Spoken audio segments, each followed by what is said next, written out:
Was it a lull in the fighting or the start of an intensifying conflict?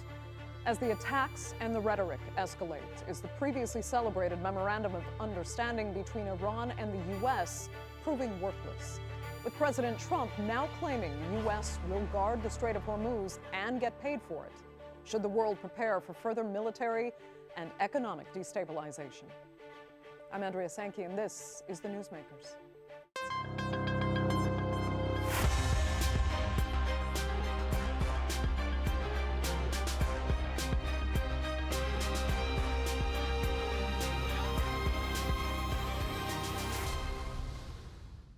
Well, it was celebrated and doubted in equal measure. That Memorandum of Understanding, which was supposed to reopen the Strait of Hormuz plus stop the drone and aerial assaults, has now proven its detractors correct. The strait is closed. Both parties are saying they control it, while new rounds of bombings cause massive damage across the Gulf. So after almost 5 months, is this conflict diminishing or intensifying? And who really has the power to end it? Here's a look. The Memorandum of Understanding, signed just weeks ago, was intended to pause the fighting between Washington and Tehran. It sought to keep the Strait of Hormuz open to commercial shipping, while creating a 60-day window for negotiations on a broader agreement. Instead, it is now facing its biggest test yet. The dispute is now shifting beyond military retaliation to the future of the Strait of Hormuz itself. The latest cycle of fighting began after Iran targeted commercial vessels using what its Revolutionary Guard described as an unauthorized shipping route. Washington condemned the attacks as a threat to freedom of navigation and responded with strikes on Iranian military targets. Since then, the confrontation has widened, with both sides continuing to exchange attacks across the region. U.S. forces have carried out further strikes against military targets along Iran's southern coast, saying the operations are intended to reduce Tehran's ability to threaten commercial shipping through the Strait of Hormuz. Iran has responded with missile and drone attacks targeting U.S.-linked military facilities across the Gulf, while maintaining that Washington violated the interim agreement first. Each time that the other party has failed to meet its obligations, we did not uphold ours. We will continue to act in this manner. Washington sees the issue as one of freedom of navigation. Tehran sees it as one of sovereignty and security. And those two positions are becoming increasingly difficult to reconcile. The Iranians have weaponized geography, and they have found a weapon that is much safer and more effective than the development of a nuclear weapon.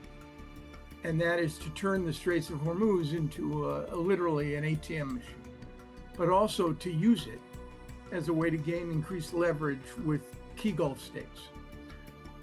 And as a consequence, this is not a negotiating position, it's not a tactic on the part of the Islamic Revolutionary Guard Corps. It is a fundamental core requirement that once having deployed geography as a weapon, they want to be able to use it. For now, neither side appears ready to back down. And as long as the Strait of Hormuz remains at the center of the confrontation, every new exchange risks pushing diplomacy further out of reach. Well, joining me now to assess the state of affairs in the Gulf right now are from Toronto, human rights lawyer and senior fellow at the Macdonald-Laurier Institute, Kaveh Shahrooz. From Tehran, associate professor of world studies at the University of Tehran, Foad Izadi. And from Geneva, Iran project director at the International Crisis Group, Ali Vaez. Thank you all so much for being with me. First of all, we now have President Trump saying that the U.S., well, he has kind of said this before, but again reiterating the U.S. plans to take full control of the Strait of Hormuz because Iran refuses to cooperate. They also expect to get paid for it. We still, Ali, somehow have this MOU at play, but given what's happened over the last week and what he's said today, is this MOU even worth, the page and a half that it's been written on? Well, Andrea, the MOU is certainly on life support, and it is very close, in my view, to the verge of collapse because a lot of its elements, whether it's on sanctions relief side or ceasefire in Lebanon, or the reopening of the Strait of Hormuz have already been emptied of whatever value they had to both sides. There is also the fact that both sides have tried to use force in order to enforce their own interpretation of the MOU. Both sides admit that the ceasefire is over, but neither side has yet admitted that the MOU has collapsed. But on the escalatory cycle that we are now, if this continues for another few days, I don't believe that the MOU can stand a chance of surviving. The irony here is that even if they get back into another round of confrontation, I don't think that either side would end up in a fundamentally different position than the one that led them to agree to the MOU in the first place. Right.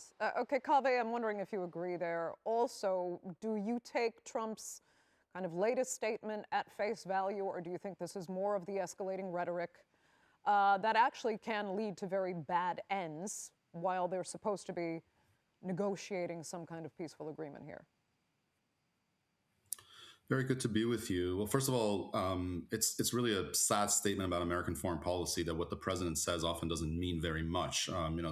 President Trump has said he's going to destroy Iranian civilization. He said there's regime change in Iran. He said, there are very rational people in charge in Iran. Every day he changes his tune. So frankly, the words he speaks don't mean a ton. And I don't think the United States is really in a position to take control of the Strait of Hormuz. I mean, it can do so militarily, but the economic cost and the political costs is going to be so great that I don't think the American administration is willing to bear those costs. In terms of the MOU, I mean, the MOU was always, kind of a vague document. I mean, it consistently punted all the difficult questions to a later discussion. I think ultimately the parties, neither party really has an interest in going back to a full-scale war. The incentives are for them to strike a deal of some kind. I mean, there may be skirmishes along the way, and I'd see what's happening these days as just kind of a hiccup along the road. But the Iranian regime, despite all its bluster, has been very badly hit and has been very badly damaged by the American attacks and the Israeli attacks. And quite honestly, the Trump administration has no appetite for going back to war. This is a very unpopular war. And politically, again, I don't think the Trump administration has the stomach for a prolonged conflict. So I suspect that the parties...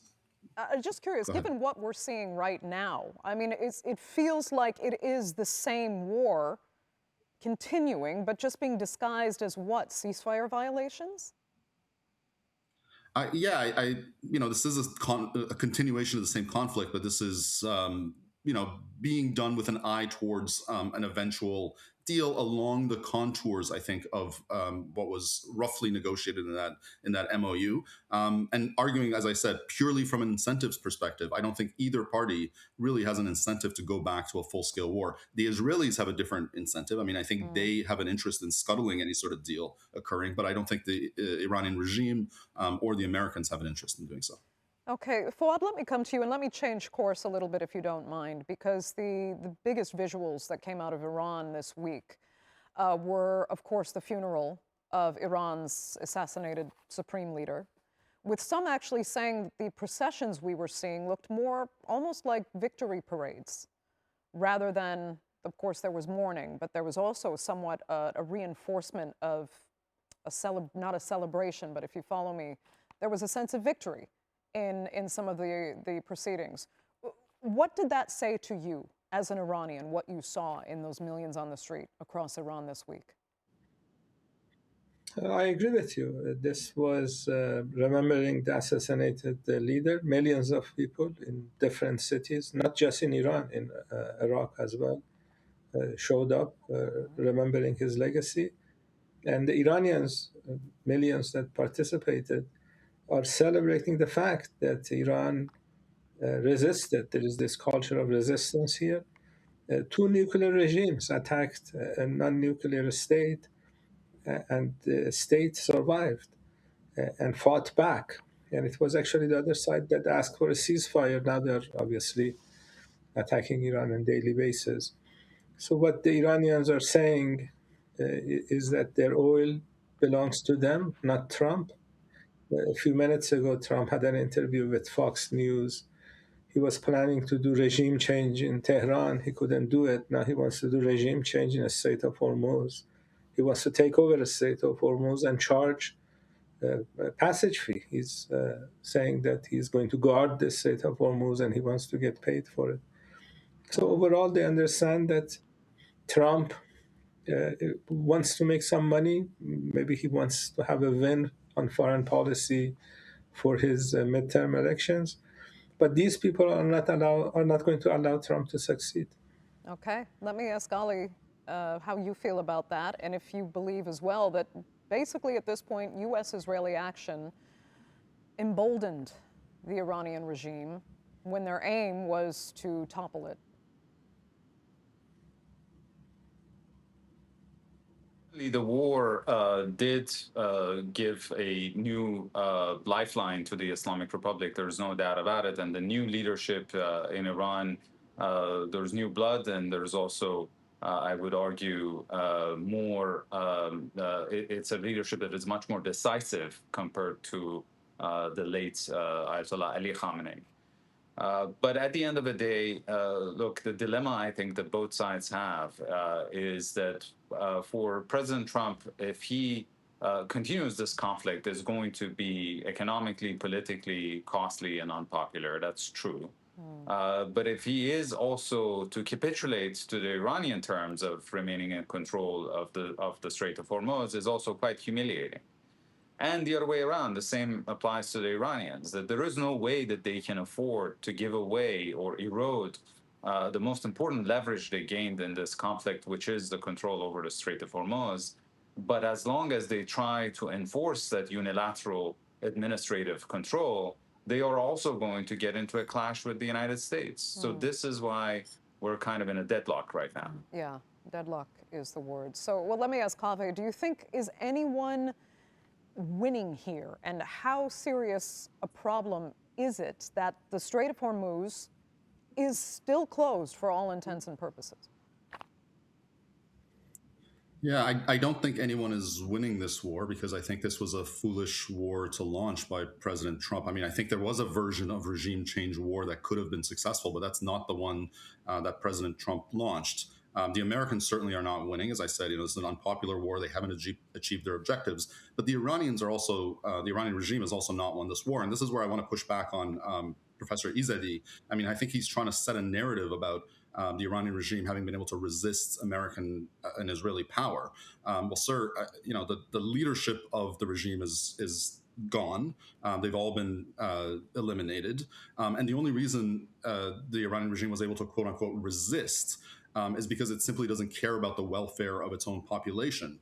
The blockade of the strait basically shut down Iran's economy. Iran's economy was spiraling, but Iran's regime was willing to put up with that because the welfare of the Iranian people simply doesn't matter to that regime. Whereas the Americans, despite all the criticisms I have of President Trump, his administration has to be responsive to the popular will and the public perception of this battle. So I don't think it's fair to say that the Iranians have won this war or they've resisted. They've merely imposed further misery on the population. This is a regime that has killed tens of thousands of people. It doesn't care about their welfare. I don't think either side is walking away a winner from this frankly stupid conflict.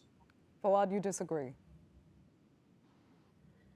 Yeah, Iranians spoke last week in huge numbers, millions of people. A small percentage of Iranians were paid off to come to the street. That's a lie. No one was paid off. I was in these demonstrations, memorials. That's a foolish thing to say. And we don't have a regime here. We have a government here. Dictatorships are always very, very good. Dictatorships and authoritarian states are always very good at mobilizing people to leave. Foolish things. You're embarrassing yourself. You don't see millions of people coming, and you're supporting Pahlavi with maybe 200 supporters in Tehran. I'm not supporting Pahlavi. I'm not in the least supporting Pahlavi. That's a foolish thing for you to say. You don't know who I am or what I'm about. I don't support Pahlavi. Your regime killed thousands of people in the street.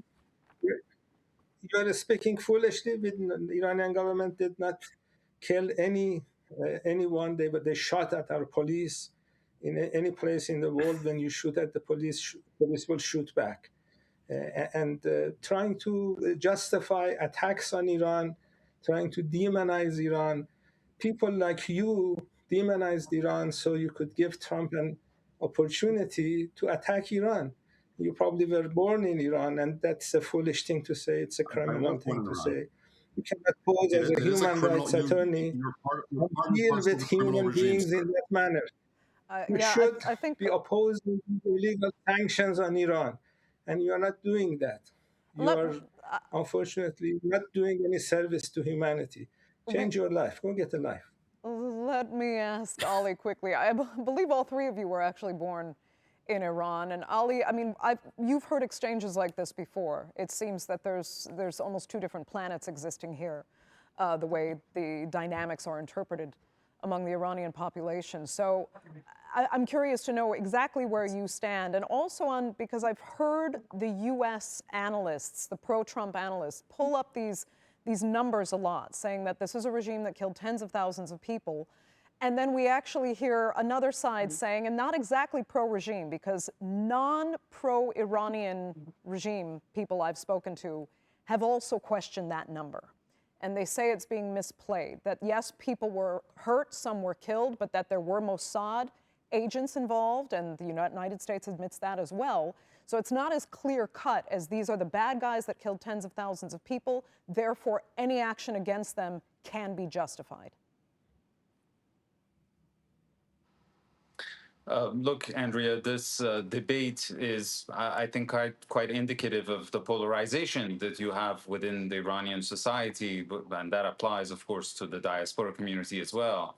That at the end of the day, all of these debates are about the numbers. How many people were exactly killed in January of this year when the regime resorted to repression against its own population?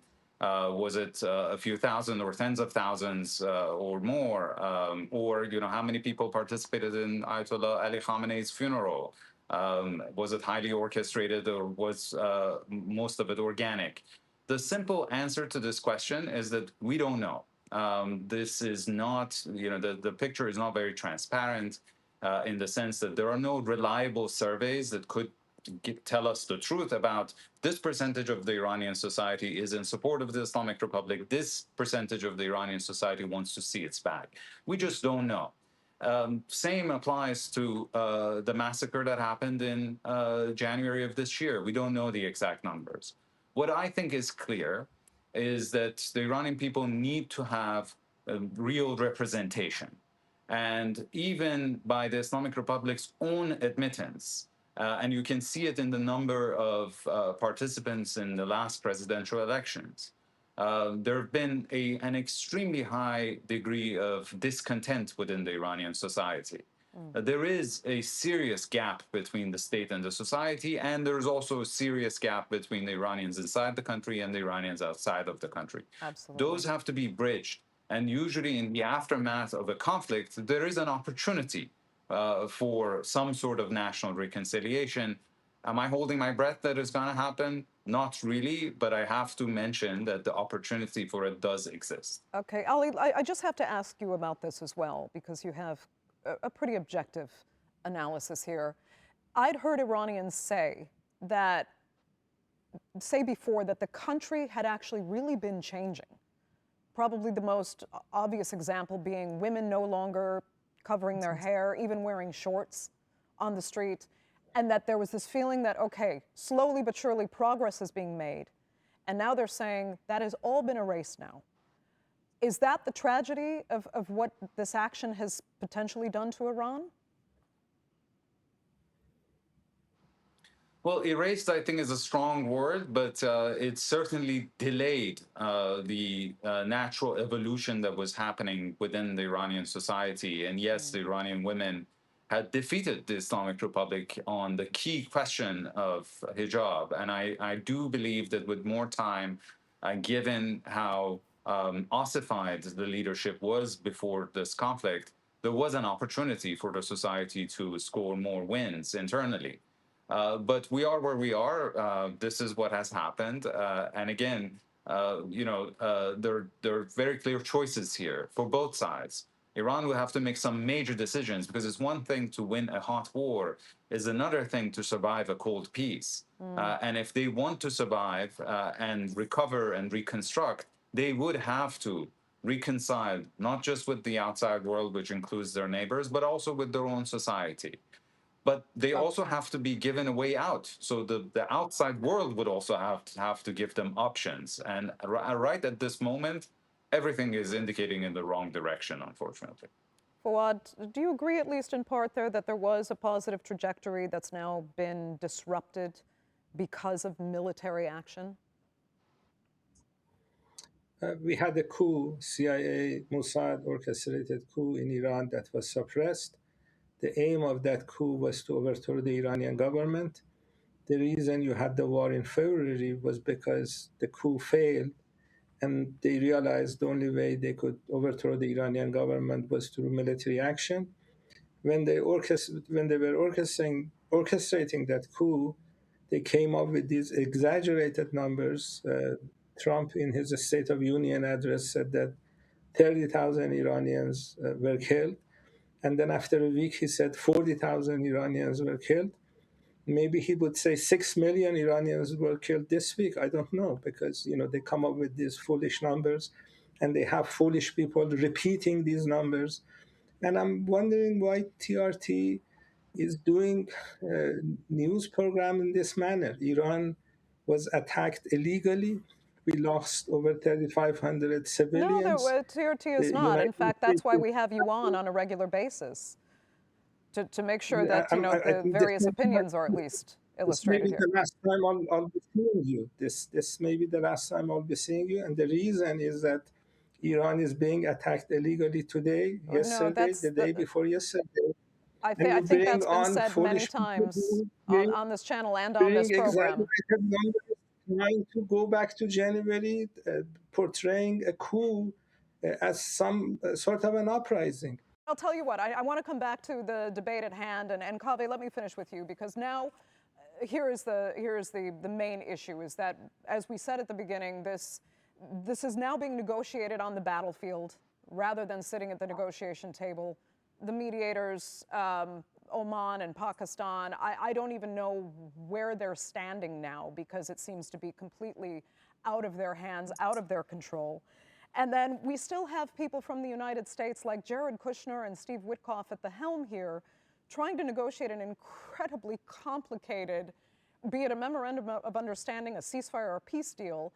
You have to question if we can get anywhere, given the figures that are taking charge of this very sensitive and complicated process.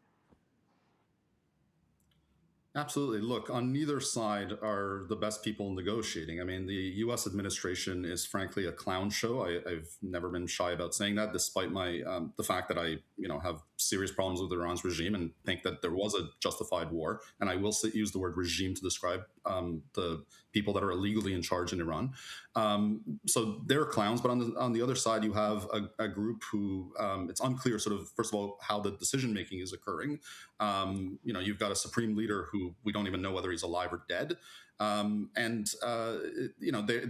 don't care about the welfare of their own people. So yeah, there's no real meaningful negotiation happening. But I suspect, as I said at the outset, I think that the parties will eventually have to arrive at a deal.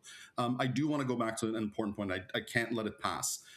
Where there was this discussion that Iran's regime was opening up and there was a positive trajectory. I'd like to remind your guests that these things did not happen naturally as a result of the Iranian regime seeing the light and deciding that it wants to give women certain equality rights. These rights were fought for.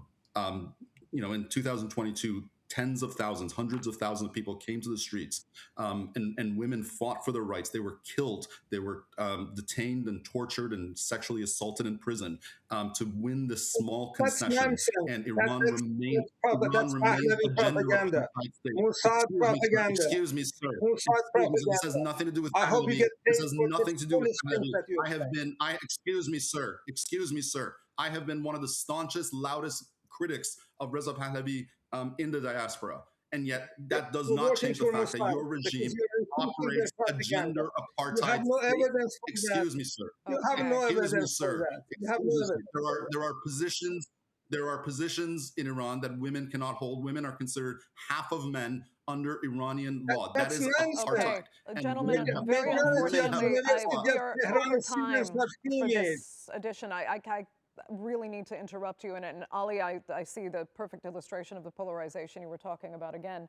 But we are, with the clock entirely against us, out of time for this edition of the Newsmakers. I'd really like to thank all three of my panelists sincerely so much for being with us, and our viewers for joining us as well. Remember, you can follow us on social media, and do be sure to subscribe to our YouTube channel. I'm Andrea Sankey. We'll see you next time.